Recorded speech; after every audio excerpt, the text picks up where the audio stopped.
Paalala, ang mga kwentong itinatampok sa bidyong ito ay para sa layuning pang-aliw. Kabilang dito ang kathang-isip na katatakutan, mga alamat sa lungsod, at mga talakayan tungkol sa umano'y mga totoong engkwentro sa mga supernatural. Ang lahat ng nilalaman ay inilaan para sa mga nasa hustong gulang na manunood at maaaring nakakagambala. Lubos na pinapayuhan ang manunood na maging maingat.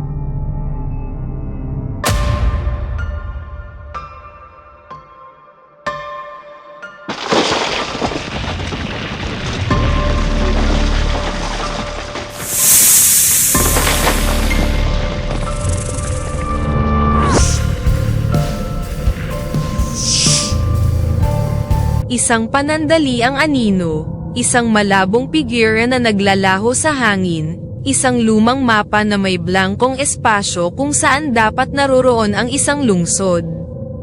Mayroon bang lungsod na nakatago sa paningin? Isang lungsod na umiiral ng lampas sa ating pangunawa, isang lugar kung saan manipis ang belo sa pagitan ng mga mundo.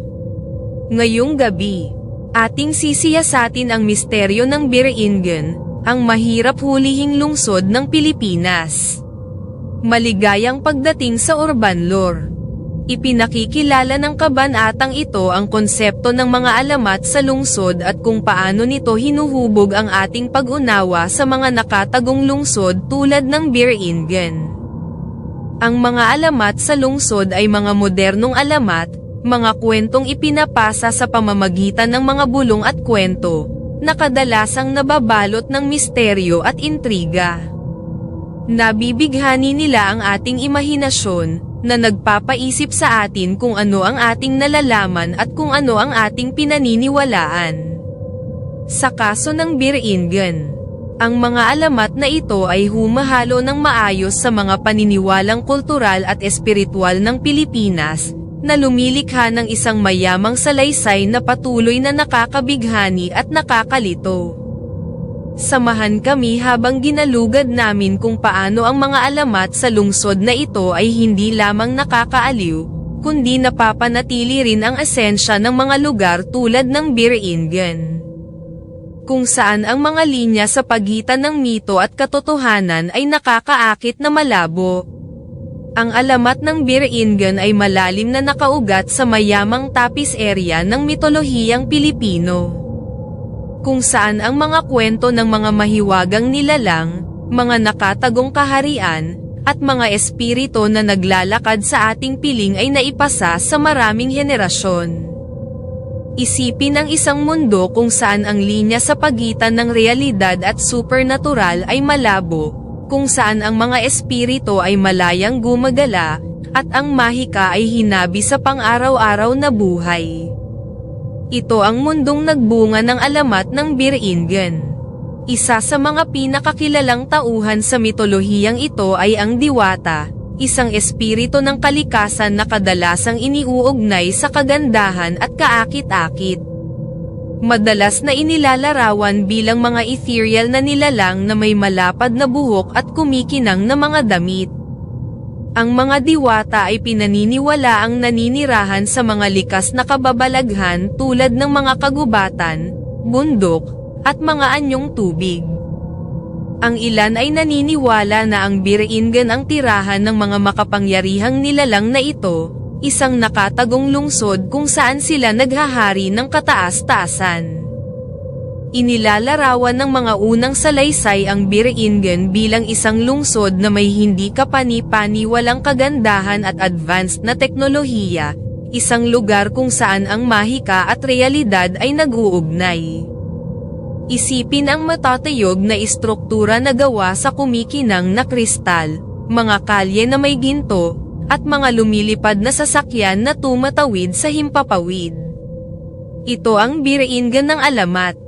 Isang lugar na higit pa sa ating pinakamalawak na imahinasyon. Matagal nang ibinubulong ng mga tao sa Samar ang mga kwento tungkol sa Birengen. Isang lungsod na umiiral ng lampas sa ating pangunawa, isang lugar kung saan manipis ang tabing sa pagitan ng mga mundo. Sinasabi nila na ang Biringan ay makikita lamang ng mga taong may dalisay na puso o may espesyal na regalo ng paningin. Naniniwala ang ilan na ito ay lumilitaw at nawawala kung kailan nila gusto. Isang panandaliang sulyap sa ibang kaharian. Sa paglipas ng mga taon, maraming mga salaysay ng mga taong nagsasabing nakatagpo nila ang Biringan o ang mga naninirahan dito. Inilalarawan ng ilan na sila ay naakit sa lungsod ng mga mahiwagang figura, ngunit natagpuan lamang ang kanilang sarili na bumalik sa totoong mundo nang walang alaala kung paano sila bumalik. Isipin ang paglalakad sa isang pamilyar na kalye sa isang sandali at matagpuan ang iyong sarili sa isang nakasisilaw na lungsod ng liwanag at magtaka sa susunod. Ito ang karanasan na sinasabi ng marami na naranasan nila sa Biringan.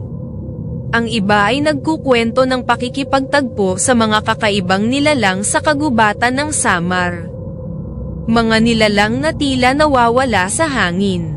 Ang mga engkwentrong ito ay madalas na nangyayari sa takip silim o sa kalaliman ng gabi. Kapag ang linya sa pagitan ng tunay at supernatural ay nasa pinakamanipis na antas. Inilalarawan ng mga saksi ang matangkad at balingkinitang mga figura na may kakaibang katangian. Ang kanilang mga mata ay kumikinang sa nakakatakot na liwanag.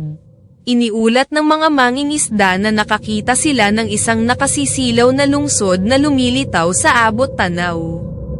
Ngunit ilang sandali lamang ay nawala. Isipin ang paglalayag sa kalmadong tubig ng dagat nang biglang lumitaw ang isang kahanga-hangang lungsod mula sa ambon. Ang mga tore nito ay umaabot sa kalangitan. Kasing bilis ng paglitaw nito, naglalaho ito, na nag-iiwan sa mga mangingisda na magduda sa kanilang katinoan. Isa sa mga pinaka-nakalilitong aspeto ng alamat ng Biringan ay ang mahirap hulihin nitong kalikasan. Sinasabing ang lungsod ay lumilitaw at nawawala kung kailan ito gusto. Kaya halos imposibleng mahanap o idokumento. Naniniwala ang ilan na ang Biringan ay umiiral sa ibang dimensyon o antas ng pag-iral, paminsan-minsan lamang ay sumasalubong sa atin. Isipin ang isang lungsod na umiiral sa isang parallel na universo, isang lugar na narito at wala rito, isang lugar na maaari lamang ma-access sa pamamagitan ng mga nakatagong pintuan o portal. Isang panandaliang anino, isang malabong figura na nawawala sa hangin, isang lumang mapa na may blankong espasyo kung saan dapat naroroon ang isang lungsod. Mayroon bang lungsod na nakatago sa paningin? Isang lungsod na umiiral ng lampas sa ating pangunawa, isang lugar kung saan manipis ang belo sa pagitan ng mga mundo. Ngayong gabi, ating sisiyasatin ang misteryo ng Biringan, ang mahirap hulihing lungsod ng Pilipinas. Sa kabila ng mahirap hulihing kalikasan nito, marami ang nagtangkang hanapin ang Biringan. Na naakit ng misteryo at kaakit-akit nito. Ang mga eksplorador, manlalakbay, at mananaliksik ay naglakbay sa kaibuturan ng Samar, umaasang masulyapan ang nakatagong lungsod na ito.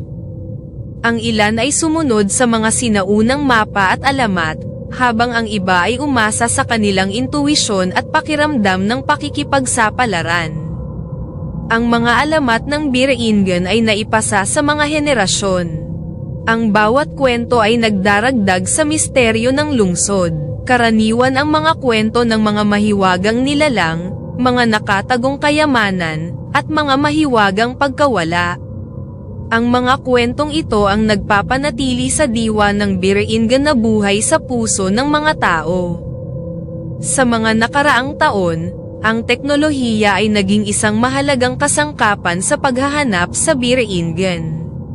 Ginagamit na ngayon ang mga drone, satellite imagery, at mga advanced na pamamaraan sa pagmamapa upang matuklasan ang mga lihim ng nakatagong lungsod na ito. Nagpapatuloy ang paghahanap sa Biringan. Ipinagsasama ang sinaunang kaalaman at modernong teknolohiya sa isang walang kupas na paghahangad. Ang ideya ng mga parallel universe o alternatibong realidad ay iminungkahi rin. Na nagmumungkahi na ang Biringan ay umiiral sa isang dimensyong parallel sa atin.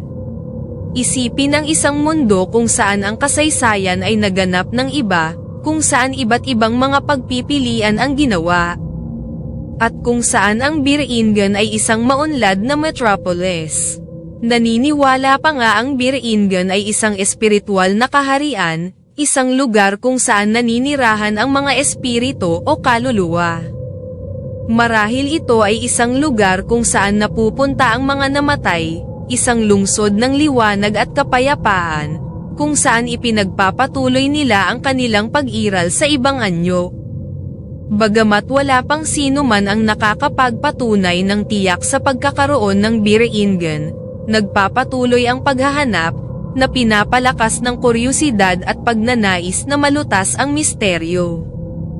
Ang ilan ay naghahanap ng pakikipagsapalaran at kasabikan, habang ang iba ay hinihimok ng mas malalim na pananabik na maunawaan ang hindi alam at tuklasin ang mga hangganan ng realidad. Isa sa mga pinakanakakaintrigang salaysay ay nagmula sa isang lalaki na nagsasabing dinala siya sa Biringan ng isang magandang babae. Inilalarawan niya ang isang lungsod na puno ng mga kamanghamanghang ilaw at teknolohiya, hindi katulad ng anumang nakita niya noon. Naaalala niya ang pagdadala sa kanya sa mga mataong kalye na puno ng mga kakaibang sasakyan at kamanghamanghang tanawin. Bago siya ibinalik sa kanyang mundo nang walang alaala kung paano siya nakarating doon. Pagkagising, natagpuan niya ang kanyang sarili na bumalik sa kanyang sariling kama. Hindi sigurado kung panaginip lamang ang lahat, ngunit ang mahiwagang bagay sa kanyang mga kamay ay nagmumungkahi ng iba. Na nag-iiwan sa kanya upang pagnilayan ang katotohanan ng kanyang paglalakbay patungong Biringan.